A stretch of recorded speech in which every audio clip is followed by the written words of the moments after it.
সুধী মণ্ডলী, আপনারা দেখতেছেন ভাইয়া, এটা হলো কলা গাছের কি কয় এটার নাম? ঢোংলা। ঢোংলা মানে এটা ওরা তুলি কাটছে অত সুন্দর করিয়া। দেখেন আপনারা, অনেক লম্বা সাইজ। আমি পুরোটা আপনাকে ভালো করে দেখাচ্ছি। 5 ফিট লম্বা করিয়া সাইজ করি কাটা হয়েছে। এগুলা নিয়ে যাচ্ছে ওরা। এটা হচ্ছে কলার গাছের। এখন এই কলা গাছ দিয়ে কী, কলার ঢোংলা দিয়ে কী তৈরি হবে সেটা ভাইকে জিজ্ঞাসা করতেছি।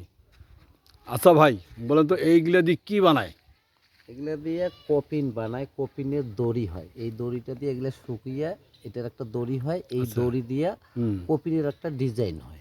আচ্ছা আচ্ছা, এটা দিয়ে একটা ডিজাইন হয়, ডিজাইনে কাজের জন্য খুব ভালো হয় আর কি। এগুলা মাল মানে আমাদের আমাদের দেশের জন্য নয়, বাংলাদেশের জন্য নয়, এগুলো বাইরের দেশে, বাইরের দেশে রপ্তানি হয়। হ্যাঁ, খ্রিস্টান দেশ যেখানে আর কি, হ্যাঁ হ্যাঁ, সেখানে এগুলা কার্যক্রম হয়। এগুলো ওখানে নিয়ে মানে ওরা ওগুলো ব্যবহার করে। হ্যাঁ, সৈয়দপুর এপিজেটেই ওই কপিনটা তৈরি হয়। তৈরি হওয়ার পরে বাইরের দেশে আর কি, বাংলাদেশে তৈরি হয়, বাইরের দেশে রপ্তানি হয়। ওরা বাইরের লোক এই সমস্ত জিনিস ব্যবহার করে। অবশ্যই জিনিসটা দেখতে পেলে ভালো হতো। তা আপাতত সম্ভব যত নয়, আরও যদি কোনো দিন সম্ভব হয় আমি আপনাকে দেখাবো কীভাবে এগুলো কী বানায়।